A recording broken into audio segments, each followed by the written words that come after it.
Era uma sexta-feira de dezembro, 8 de dezembro de 2023, 00:03. Eu estava dormindo havia pelo menos 2 horas quando o celular vibrou na mesinha do meu lado da cama, o lado esquerdo, que era meu desde que a gente havia se mudado para aquela casa em Juazeiro do Norte em 1996, num bairro quieto, onde todo mundo se conhecia pelo nome e pela rotina. Atendi sem acender a luz, com os olhos ainda fechados. Seu Nino. A voz do outro lado era a do Zé Augusto, meu vizinho de quase 20 anos, um homem que nunca havia me ligado depois das 10 da noite em toda a vida. Você está dormindo? Estava, eu disse. Não acenda a luz. A voz estava baixa e tensa de um jeito que me deixou completamente acordado em menos de 2 segundos. Não diga nada em voz alta. Só fica quieto e escuta. Fiquei imóvel. A Dalva estava do outro lado da cama. Eu ouvia a respiração dela no escuro. Calma, regular, de quem dorme sem nada pesando na consciência. Então percebi que a respiração estava vindo do lado dela da cama. Mas a voz não. A voz estava vindo de fora. A porta da varanda estava entreaberta. E ali, do lado de fora, a Dalva falava baixo ao celular achando que eu dormia e que o mundo dormia com ela. Fiquei deitado no escuro, imóvel, com o Zé Augusto em silêncio do outro lado da linha. E ouvi cada palavra. O que ela disse naquela varanda, na madrugada de 8 de dezembro de 2023, acabou com 30 anos de casamento. Não vou revelar agora o que ela disse, mas vou te contar tudo, desde o começo. Antes de continuar, preciso de um momento com você. Obrigado por estar aqui, de onde quer que você esteja ouvindo isso agora, de qualquer cidade do Brasil, de qualquer lar onde alguém que construiu uma vida inteira ao lado de uma pessoa vai reconhecer o peso do que estou prestes a contar. Me conta nos comentários de onde você é, cidade, estado. Esse gesto simples me diz que não estou falando para o vazio. Preciso te avisar que alguns nomes e detalhes desta história foram ajustados para proteger as pessoas envolvidas. Mas o que você vai sentir ao ouvir é completamente real. A traição é real. A madrugada é real. E o que eu fiz depois também é. Agora deixa eu te contar desde o começo. Meu nome é Severino Carvalho. Todo mundo sempre me chamou de Seu Nino. Tenho 64 anos. Nasci em Juazeiro do Norte, no Ceará, filho de farmacêutico e neto de homem que remediava os doentes da vizinhança com ervas e conhecimento passado de geração em geração, antes de existir faculdade de medicina na região. Aprendi desde cedo que o corpo tem uma sabedoria própria, que quando algo não está bem, ele avisa. Às vezes com dor, às vezes com febre, às vezes com um cansaço que não tem explicação racional, mas que está dizendo algo importante sobre o que está acontecendo por dentro. Passei 36 anos atrás de um balcão de farmácia. Não como funcionário, como proprietário. A farmácia Carvalho ficava na Rua São Pedro, número 142, no centro de Juazeiro do Norte. Uma construção de alvenaria pintada de branco com a fachada azul que eu mesmo havia escolhido em 1988, quando abri o negócio com 28 anos, e todo o dinheiro que havia juntado em 5 anos de emprego numa farmácia maior na mesma cidade.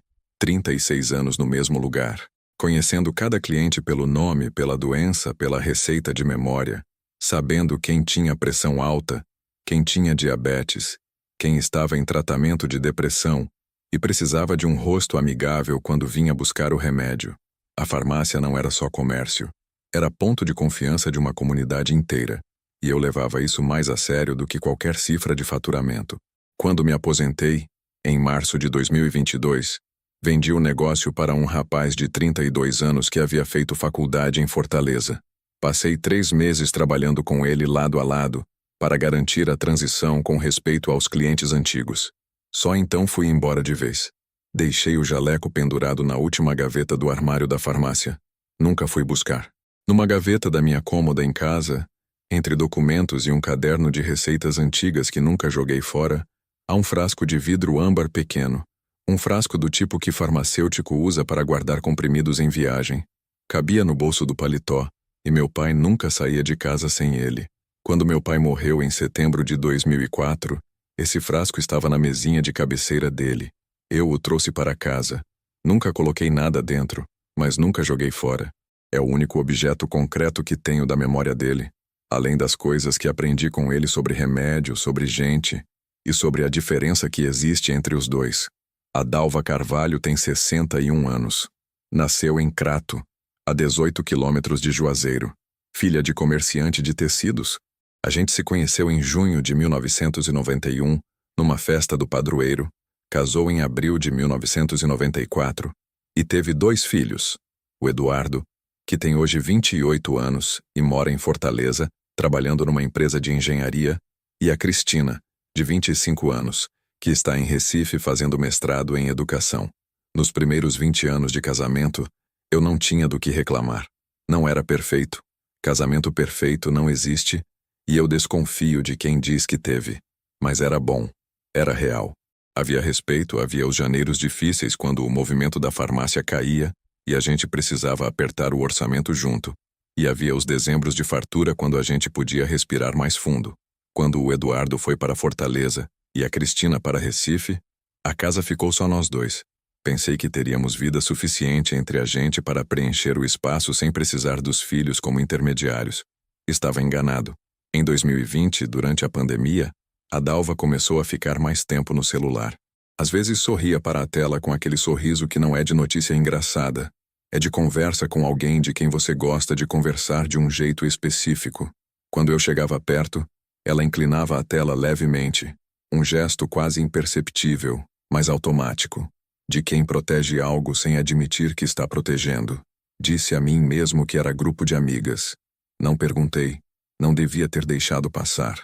Se você está ouvindo isso agora e já sentiu esse peso, a hora em que você nota algo e escolhe a explicação mais confortável, porque a verdadeira seria grande demais para ser encarada, me conta nos comentários.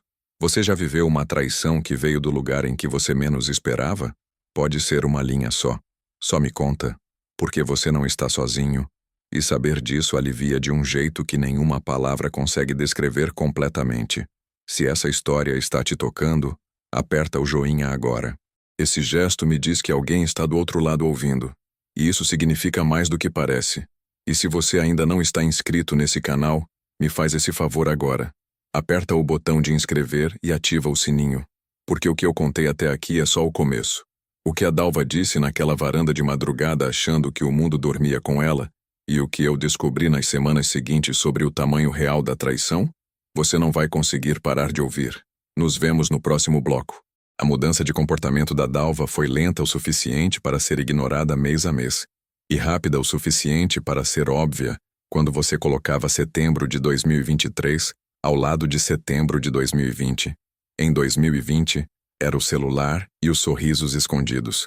Em 2021, começou a ser o silêncio. Não o silêncio de casal que aprendeu a conviver sem precisar preencher o ar com palavras. Esse eu conhecia e me sentia bem dentro dele. Era um silêncio de outra natureza. O silêncio de quem está presente fisicamente, mas mentalmente está em outro lugar. O silêncio de quem responde às perguntas com o mínimo necessário para encerrar a conversa e voltar para onde estava antes de ser interrompido. Perguntei a ela certa tarde de abril de 2021 como havia sido o dia. Normal, ela disse sem tirar os olhos do celular. Você saiu? Fui ao mercado. O que você fez à tarde? Ela levantou o olhar por um segundo. Expressão de quem está sendo questionado sobre algo que não deveria precisar de questionamento. Fiquei em casa, Severino. Por quê? Não respondi. Fui para o quarto. Aquele por quê ficou comigo por dias. Não pelo conteúdo. Era uma pergunta razoável, mas pelo tom. Era o tom de quem está sendo importunado, de quem está gerenciando uma conversa que preferia não ter. Em março de 2022, quando vendi a farmácia e voltei para casa em definitivo, esperava que a presença mais constante construísse algo entre nós. Que o tempo que eu havia passado dentro da farmácia durante 36 anos agora ficasse disponível para a vida que tínhamos juntos. Não foi o que aconteceu.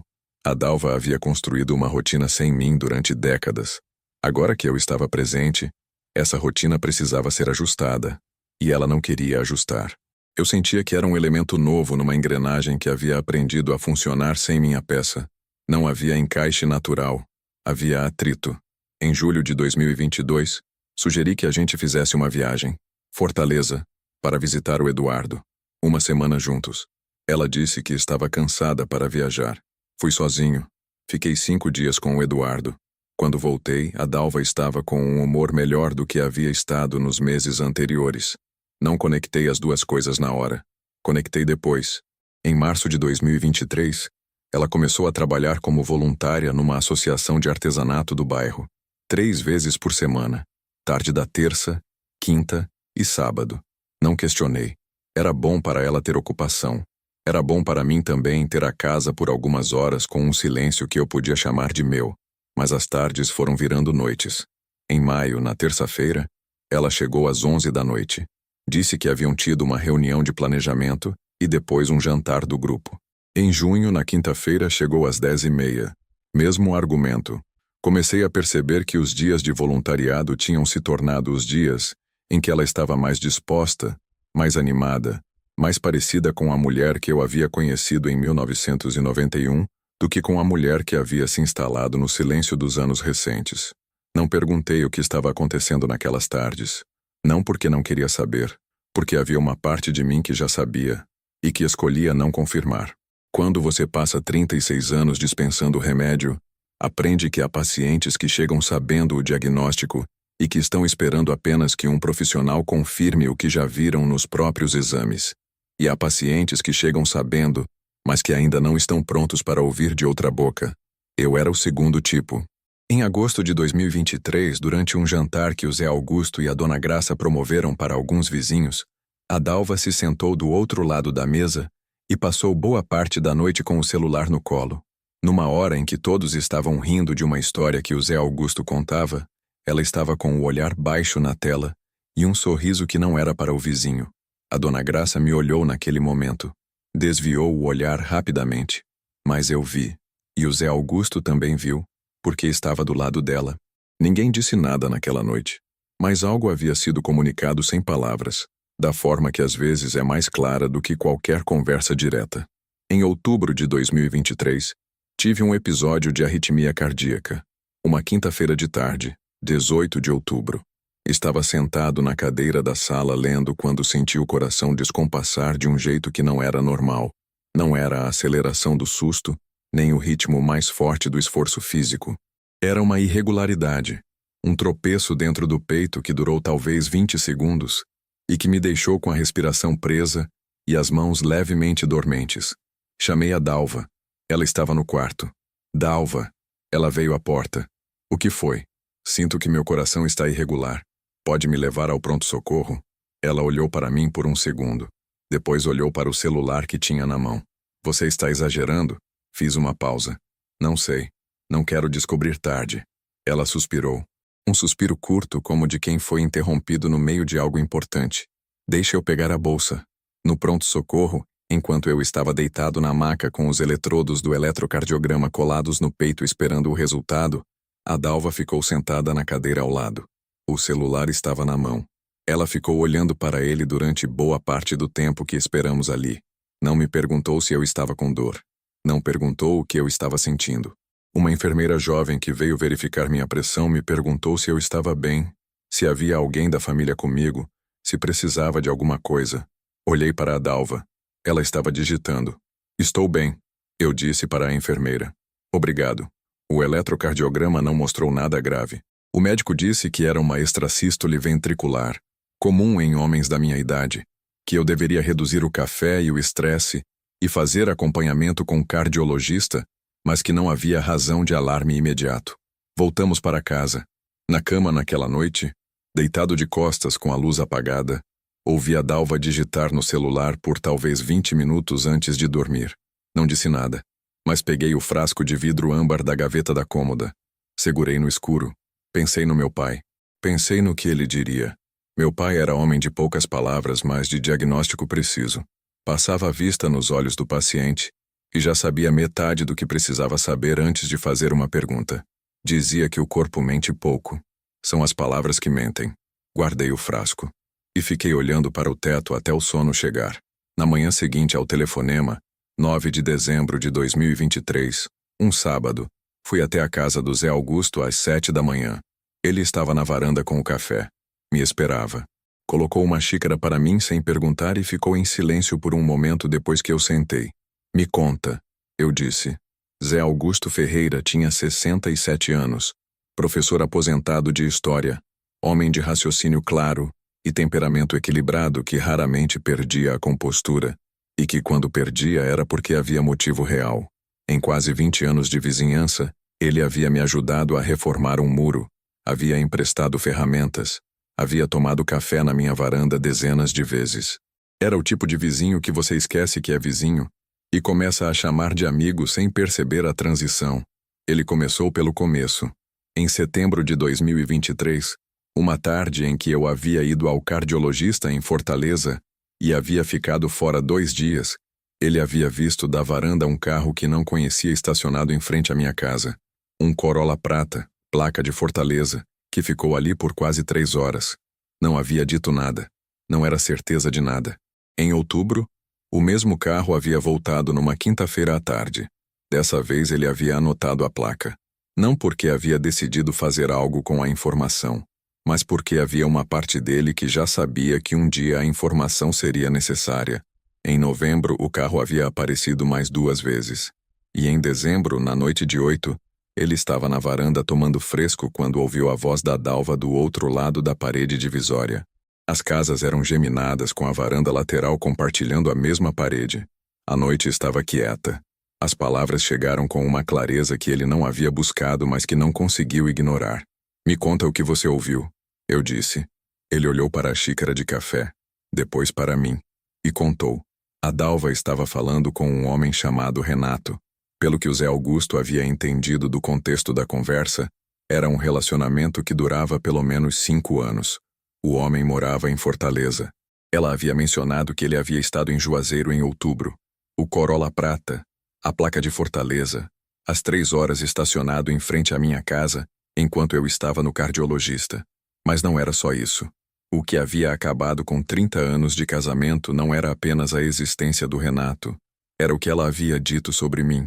Havia dito que nunca havia me amado de verdade, que havia ficado pelo conforto, pela estabilidade, pela farmácia que pagava as contas e os filhos e a casa. Havia dito que quando eu havia vendido a farmácia e voltado para casa em definitivo, havia ficado insuportável conviver comigo o dia inteiro. Havia dito que estava planejando pedir o divórcio depois do ano novo, quando o Eduardo e a Cristina fossem embora depois das festas de fim de ano, para não estragar o Natal dos filhos.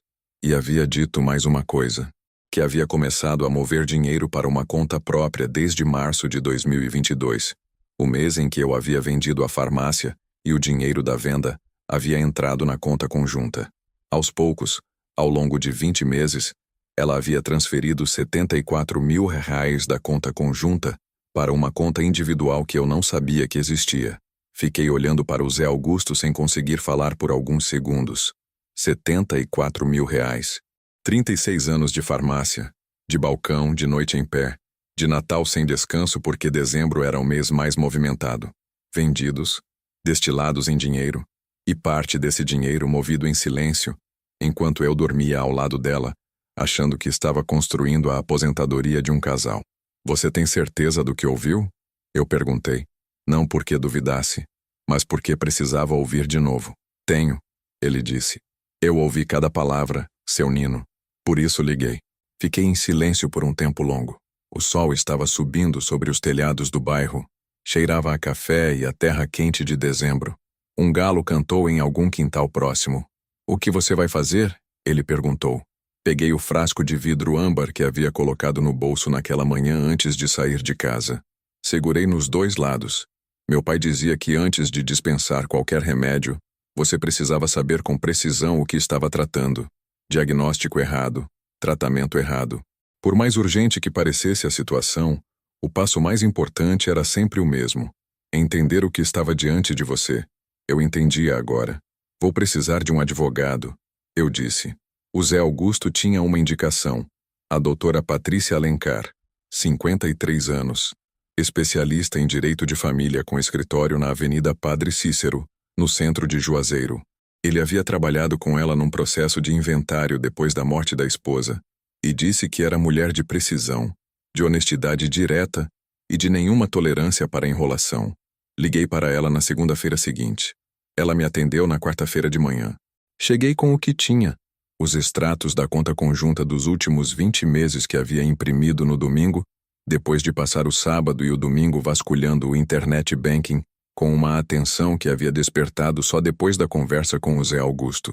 As transferências estavam lá, distribuídas ao longo dos meses em valores que variavam entre R$2.000 e R$5.500, para uma conta de CPF que eu não reconhecia, mas que a doutora Patrícia identificou em poucos minutos como sendo uma conta individual aberta no nome da Dalva em fevereiro de 2022. Ela olhou para os extratos. Depois para mim. Essas movimentações têm origem em conta conjunta? Sim, conta conjunta do casal. O senhor autorizou essas transferências? Não, nunca soube que existiam. Ela fez uma anotação no bloco de papel. Além das transferências, há outros ativos conjugais que o senhor precise mapear? Contei sobre a venda da farmácia, o valor recebido, o que havia sido investido em fundos na conta conjunta, o que havia sido usado para a reforma da casa, o que havia sobrado. Com os R$74.000 que haviam sumido, o saldo atual estava muito abaixo do que deveria estar. A doutora Patrícia ouviu tudo, anotou tudo. Isso é suficiente para iniciar, ela disse. Vamos precisar de um levantamento bancário completo e de documentação que comprove a origem dos recursos. Mas o que o senhor trouxe já estabelece o padrão. Quanto tempo para o bloqueio da conta individual? Se o juiz entender a urgência, e vai entender, dias. Saí do escritório dela com um peso diferente no peito. Não era mais o peso da dúvida.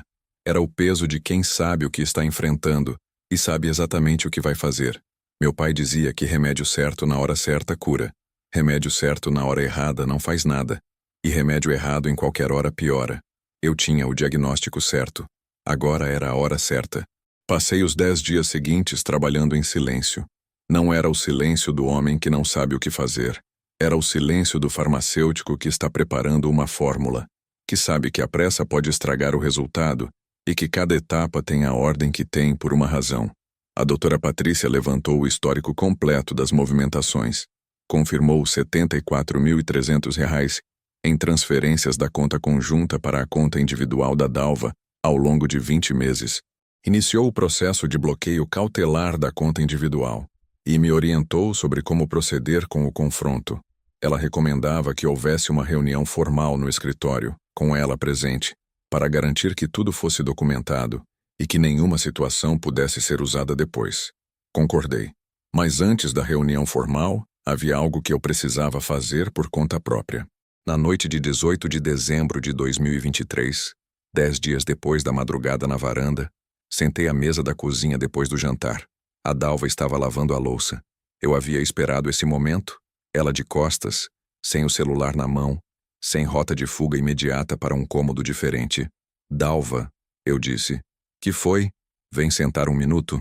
Ela secou as mãos no pano de prato. Se virou. Me olhou com aquela expressão de quem está avaliando se o assunto é urgente ou pode esperar. Sentou.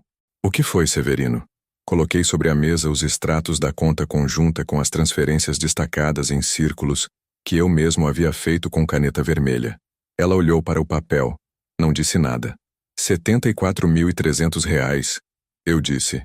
Palavra por palavra. Sem raiva no tom. Com a precisão de quem está descrevendo um resultado de exame. Em 20 meses. Para uma conta individual que eu não sabia que existia. Ela ficou de frente para o papel por um momento. Depois levantou o olhar. Você foi no banco? Eu tenho acesso à conta conjunta tanto quanto você. Eu disse. Sempre tive. Silêncio. Eu precisava de uma reserva própria. Por quê? Ela ficou quieta. Dalva, por que você precisava de uma reserva própria sem me contar? Outro silêncio. Mais longo. Porque estava pensando em me separar. Eu havia sabido daquilo desde a madrugada de 8 de dezembro. Havia tido 10 dias para processar. Mesmo assim, ouvir da boca dela naquela cozinha que compartilhávamos havia 27 anos com o cheiro de sabão ainda no ar, aquilo acertou de um jeito que o preparo intelectual não consegue neutralizar completamente. Fiquei em silêncio por um segundo. Então disse, e o Renato? O rosto dela mudou. Aquela foi a primeira vez em todos aqueles anos que eu vi a Dalva genuinamente sem resposta preparada. Ela tentou 3 coisas em sequência. Primeiro negou. Disse que eu não sabia do que estava falando. Que Renato era um colega da associação de artesanato que eu estava interpretando mal uma conversa que havia ouvido fora de contexto. Coloquei sobre a mesa o papel com a placa do Corolla prata, anotada pelo Zé Augusto, com as datas em que o carro havia estado estacionado em frente à minha casa. Ela olhou para o papel. Depois tentou justificar. Disse que eu havia ficado afastado emocionalmente depois da aposentadoria, que ela havia se sentido sozinha dentro de casa, que eu passava os dias lendo e não havia espaço para ela na minha nova rotina, que ela havia buscado atenção em outro lugar porque não encontrava em casa. Ouvi tudo sem interromper. Dalva, eu disse quando ela terminou.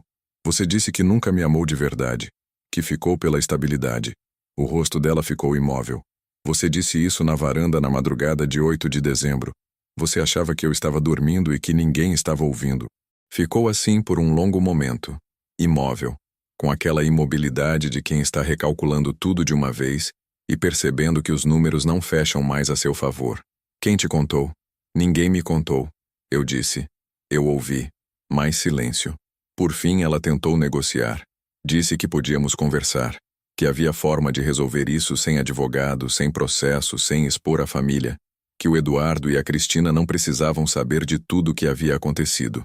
O Eduardo e a Cristina vão saber o que for necessário saber, eu disse. Não vou mentir para os meus filhos para poupar você de consequências que você mesma criou.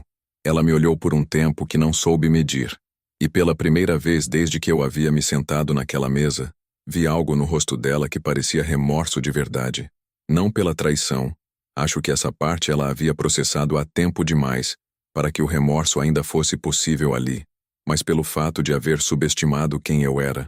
Havia calculado que eu era o mesmo homem de 2020 e de 2021, de todos os anos em que eu havia notado os sinais e construído explicações. Havia calculado que eu ia continuar fazendo isso. Não havia calculado a madrugada de 8 de dezembro. Não havia calculado o Zé Augusto. Quando você descobriu? Ela perguntou baixinho. Na madrugada de 8 de dezembro. E você ficou 10 dias sem falar nada. Fiquei 10 dias me preparando. Ela olhou para os extratos. Para o papel com a placa do carro. Para mim. Você tem advogada? Tenho. Ela fechou os olhos por um segundo. Quando abriu, o controle havia voltado parcialmente. Mas era um controle diferente do anterior. Não era o controle de quem está no comando da situação. Era o controle de quem aceita que a situação não está mais em suas mãos. Ok, ela disse, num tom quieto, desprovido da segurança habitual. Ok. A reunião formal aconteceu no escritório da doutora Patrícia em 21 de dezembro de 2023. A Dalva chegou com a própria advogada. Uma mulher de 40 e poucos anos que ela havia contratado nos dias que se seguiram à nossa conversa na cozinha. O bloqueio cautelar da conta individual havia sido concedido pelo juiz 2 dias antes. Os R$ 74.300 estavam bloqueados e seriam devolvidos à conta conjunta para partilha dentro do processo. A advogada da Dalva tentou argumentar que as transferências representavam gastos pessoais legítimos ao longo do período. A doutora Patrícia apresentou o extrato completo das despesas da casa no mesmo período. Todas as contas da casa continuavam sendo pagas da conta conjunta, enquanto os R$ 74.300 migravam para a conta individual. Não havia lacuna de despesa pessoal que justificasse aqueles valores. O argumento não foi sustentado. O processo de divórcio foi iniciado formalmente antes do Natal. No dia em que saí do escritório da doutora Patrícia, com os documentos do processo na pasta, fui direto para a casa do Zé Augusto. Ele estava na varanda. Me olhou quando cheguei. Acabou? Ele perguntou. Está começando, eu disse. Mas o mais difícil acabou. Ele assentiu. Colocou a mão no meu ombro por um segundo. Depois foi buscar 2 cafés. O divórcio foi finalizado em junho de 2024. 6 meses de processo. A Dalva não contestou os termos principais depois que o bloqueio cautelar foi concedido, e ficou claro que a documentação era sólida o suficiente para não deixar espaço para argumentação contrária. Os 74 R$ 300 foram devolvidos à conta conjunta e partilhados dentro do processo de divisão patrimonial. A casa ficou comigo. Havíamos comprado em 1996, com recursos majoritariamente meus, o dinheiro que eu havia acumulado nos primeiros 8 anos da farmácia, antes da conta conjunta existir. A doutora Patrícia conseguiu documentar a origem dos recursos, com os extratos do período. O juiz considerou o argumento procedente. A Dalva foi para a casa da irmã em Crato, no começo de janeiro de 2024. Não soube e não procurei saber o que aconteceu com o Renato depois disso. O Eduardo foi o primeiro filho a saber. Liguei para ele numa tarde de dezembro, 3 dias depois da reunião no escritório, e contei a história completa. Ele ouviu em silêncio por todo o tempo que levou para contar. Quando terminei, ficou quieto por alguns segundos. Pai, ele disse, você está bem? Estou indo, eu disse. Eu venho aí. Não precisa vir agora. Preciso, ele disse. Você não precisou de mim por tempo demais, deixa eu ir agora. Veio no fim de semana seguinte. Ficou 4 dias. Nós dois na casa, tomando café de manhã, almoçando juntos, caminhando pelo bairro à tarde. Sem grandes conversas sobre o que havia acontecido, o Eduardo entendia que eu já havia processado. O que ele oferecia era presença, e presença era o que eu precisava. A Cristina soube pela conversa com o irmão. Me ligou com a voz embargada, com aquela mistura de raiva e tristeza de filha que havia amado os 2 pais e que estava processando que um dos 2 havia agido de um jeito que não conseguia conciliar com a imagem construída ao longo de 25 anos. Deixei ela falar sem apressar. Depois disse, Cristina, eu estou bem. Fui ferido, mas estou bem. E o que importa agora é que você não precise mentir para ninguém, nem fingir que não sabe o que sabe. Ela respirou fundo do outro lado da linha. Você sempre foi assim, ela disse. Mais calmo do que a situação pedia. É o farmacêutico, eu disse. A gente aprende cedo que pânico não cura nada. Em março de 2024, 3 meses depois do processo começar, reorganizei a casa. Não com raiva, com método. Mudei a disposição do quarto. Pintei a sala de um bege mais claro do que o anterior, que ela havia escolhido em 2015 e que eu nunca havia gostado, mas nunca havia dito nada. Coloquei algumas plantas na varanda que ela nunca havia gostado, mas que eu havia querido desde que havíamos comprado a casa. Eram coisas pequenas, mas cada uma era um palmo de espaço que havia voltado para mim. Em abril, o Zé Augusto passou a vir na minha varanda de tarde para tomar café. Virou hábito. Às vezes a Dona Graça vinha junto. Às vezes o seu Raimundo do fim da rua, aposentado da prefeitura, que trazia biscoito de polvilho numa sacola e ficava até o sol começar a cair. Em julho de 2024, fiz uma viagem que havia adiado por anos. Os Lençóis Maranhenses. 10 dias. Sozinho. Numa excursão organizada de turismo sênior que o Zé Augusto havia me indicado.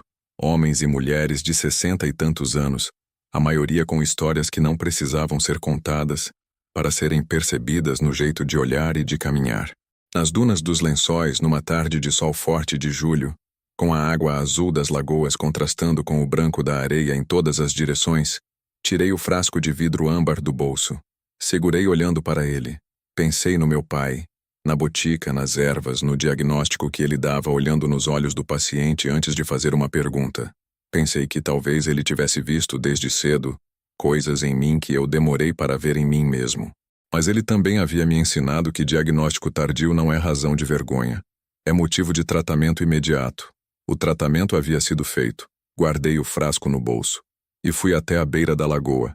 Há coisas que aprendi nesse período que ficam porque foram compradas a um preço que não admite esquecimento. A primeira é sobre os avisos do corpo. Eu sabia que algo estava errado desde 2020. Não sabia o nome do que estava errado, mas sabia que estava. O sorriso para a tela que não era para mim. A tela inclinada. O silêncio que não era de casal, era de ausência. As tardes de voluntariado que se tornavam noites sem explicação suficiente. Cada um desses sinais era um aviso. E eu aprendi em 36 anos de farmácia que sintoma ignorado não some. Ele progride. Você paga o preço da ignorância com juros que o tempo vai acumulando sem te avisar do saldo. Se você está sentindo agora que algo não fecha numa relação importante, não no nível da desconfiança doentia, mas no nível do instinto de quem conhece alguém há décadas e percebe que algo mudou, ouça esse instinto. Não para destruir o que tem por suposição, mas para pelo menos saber com o que está lidando de verdade. A segunda coisa é sobre documentação. Nunca foi paranoia minha acompanhar extratos, mas eu havia delegado isso por inércia depois que a Dalva assumiu o gerenciamento financeiro da casa. A conta era de 2 pessoas, mas só uma estava olhando. Dinheiro de vida inteira merece atenção de vida inteira. Não importa o quanto você confie. Não importa há quantos anos dura a relação. Você pode confiar e ainda assim saber o que entra e sai do que é seu. Isso não é desconfiança. É respeito por tudo que custou suor para existir. A terceira coisa é a mais difícil de dizer. Eu amei a Dalva de verdade durante 30 anos. Não porque ela merecesse o amor que recebi. Agora sei que não correspondia da mesma forma. Mas porque eu era assim. Porque eu entrava em tudo que assumia com inteireza. Na farmácia, na paternidade, no casamento. Essa inteireza não era fraqueza. E não vou deixar que o que ela fez me ensine a amar menos. Porque o problema nunca foi eu amar demais. O problema foi não verificar se o que eu recebia em troca era real. Você pode amar com inteireza e ainda assim manter os olhos abertos. Essas duas coisas não se contradizem. Demorei 30 anos para aprender isso. Mas aprendi. Meu pai não era homem de sermão religioso. Mas havia uma frase que ele dizia quando alguém chegava na botica com um problema que parecia grande demais para ter solução. Dizia com aquela calma de quem já viu muita coisa e sabe que a maioria tem saída. Tem remédio para quase tudo. O que não tem remédio, tem força para carregar. Eu penso nessa frase quando olho para onde estou agora. A farmácia foi vendida, mas o que aprendi em 36 anos dentro dela ainda está comigo. A precisão, a paciência, o diagnóstico antes do tratamento. O Zé Augusto está na varanda toda tarde. O Eduardo liga toda semana. A Cristina veio me visitar em agosto e ficou 10 dias. Os melhores 10 dias que eu havia vivido em muito tempo. O frasco de vidro âmbar está no bolso do paletó que uso quando saio. Não porque preciso carregá-lo, mas porque é o jeito que encontrei de levar o meu pai comigo sem que ele precise estar presente para isso fazer sentido. Há remédio para quase tudo, e o que não tem remédio você carrega. Mas carrega de pé. Vale a pena resistir. Sempre vale. Se você ficou até aqui, você não é uma pessoa qualquer. Você é alguém que entende o que é construir algo ao longo de décadas. Uma farmácia, um casamento, uma família. E descobrir que enquanto você construía, havia uma parte da fundação que não era o que parecia. Que entende o peso de uma madrugada de descoberta que divide a vida em antes e depois. E eu quero te fazer uma pergunta real. Você já viveu uma traição que veio de dentro de casa de quem deveria ser o seu porto seguro? Uma traição que não foi de uma vez, mas que foi sendo construída devagar, disfarçada de normalidade, até que um dia você acordou e o chão não estava mais onde havia estado? Me conta nos comentários. Não precisa de detalhe. Só me diz que você reconheceu algo nessa história. Porque cada comentário assim constrói algo maior do que um canal. Constrói uma comunidade de pessoas que escolheram não se deixar destruir pelo que não puderam controlar. Se essa história te fez sentir alguma coisa, raiva quando a Dalva olhou para o celular no pronto-socorro enquanto eu estava com o eletrodo no peito esperando o resultado, alívio quando o Zé Augusto atravessou a madrugada com 4 palavras que mudaram tudo, satisfação quando o bloqueio cautelar foi concedido e os 74 horas. 300 voltaram para onde sempre deveriam ter estado. Aperta o joinha agora. Esse gesto me diz que não estou falando no vazio, que alguém está ouvindo. E para mim que escolhi contar essa história porque acredito que ela precisa ser ouvida, isso tem valor real. E se você ainda não é da família desse canal, me dá esse presente agora. Aperta o botão de inscrever e ativa o sininho. Porque tem muitas histórias como essa esperando para ser contadas. Histórias de pessoas que viveram décadas de boa-fé ao lado de quem as enganou, que descobriram tarde, mas não tarde demais, e que saíram do outro lado com a dignidade intacta e com o frasco no bolso. Compartilha esse vídeo com alguém que precisa ouvir isso hoje. Você pode não saber exatamente quem é essa pessoa, mas ela existe. Talvez seja alguém que está agora notando sinais e construindo explicações porque encarar a verdade parece grande demais. Essa pessoa precisa saber que o instinto dela está certo, que existem Zé Augustos no mundo, e que tem remédio para quase tudo, e o que não tem, você carrega de pé. Meu nome é Severino. Todo mundo me chama de seu Nino. Tenho 64 anos. Fui farmacêutico por 36 anos. E aprendi que sintoma ignorado não some. Ele progride. Obrigado por ter ficado até aqui. De verdade. Esta história contém elementos ficcionais utilizados com fins narrativos e educativos. Nomes, datas, valores e situações foram adaptados para preservar a privacidade de todas as pessoas envolvidas. O que você sentiu ao ouvir, isso é completamente real. Até a próxima história.